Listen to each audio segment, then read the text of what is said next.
What if I tell you there are two extremely, incredibly valuable times during Ramadan when if you make dua, you have a very good chance to have your wishes fulfilled.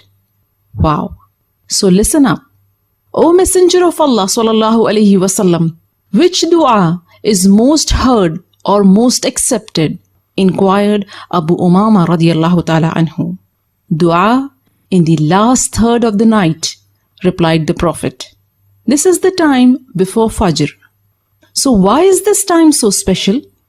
Because Allah subhanahu wa ta'ala has specified this hour for His majestic descent. He descends every night to the lowest heaven and calls out to those who will invoke Him.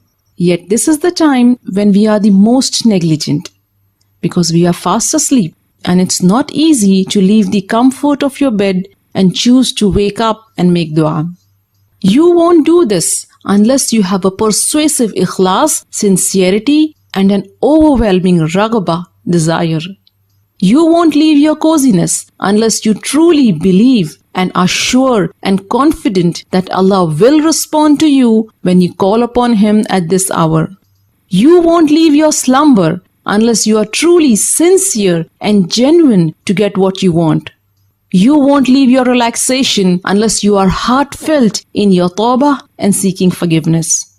So when you display this unwavering ikhlas and raghbah and abandon your bed to invoke your Rabb at this time, Allah promises a sure positive response to your call. He comes down to the lowest heaven and says, "Who will call upon me so that I may answer him?" Allah has promised to give you what you ask of Him at this time. He says, "Who will ask me so that I may give him?" He has promised to forgive you if you ask His forgiveness at this hour.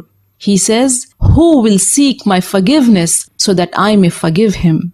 So this is an incredibly honorable and special time which you should not miss. At least not during Ramadan, because the virtues of this great month make this hour more special and virtuous. And surely it is easier to catch up with this time during Ramadan than outside it, because you do get up for suhoor, don't you? Pre-dawn meal is a sunnah, and the Prophet ﷺ encouraged taking suhoor. He said, eating suhoor is barakah, blessing.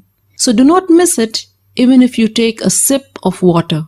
Suhoor is important because it gives you the strength you need to worship Allah throughout the day, for the salat, the Quran and the zikr. In Ramadan, a starving person cannot perform well. He is sluggish and there is no enthusiasm and the heartiness which is required to rightly perform the fast. Because fasting is not just keeping away from eating and drinking. You also have to keep away from bad language and immoral behavior. Allah's Messenger ﷺ said, if one of you is being cursed or annoyed, he should say, "I am fasting, I am fasting."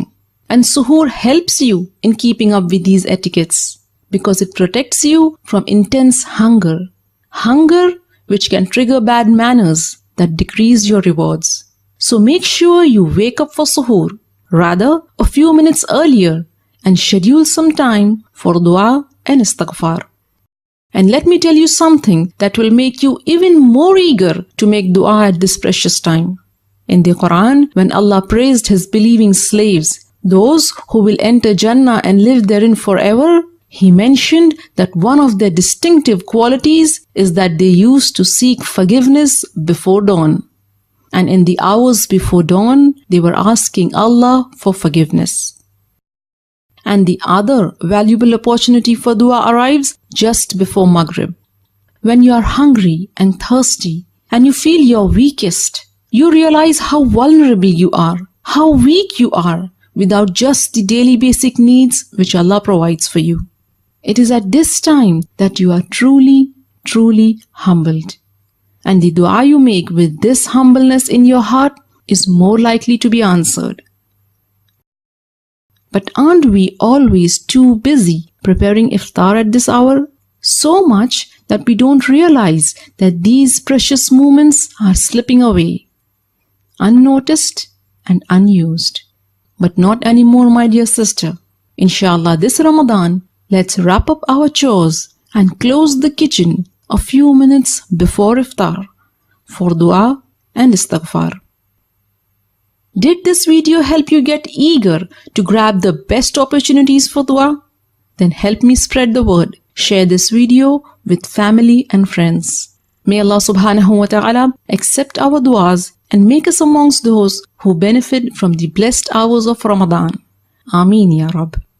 For more Islamic videos, subscribe to the Striving Muslimah YouTube channel or get yourself to thestrivingmuslimah.com and subscribe to the mailing list. I will keep you updated about all the latest videos and interesting articles at the Striving Muslimah blog, where every striving Muslimah nurtures her Islamic identity and builds confidence.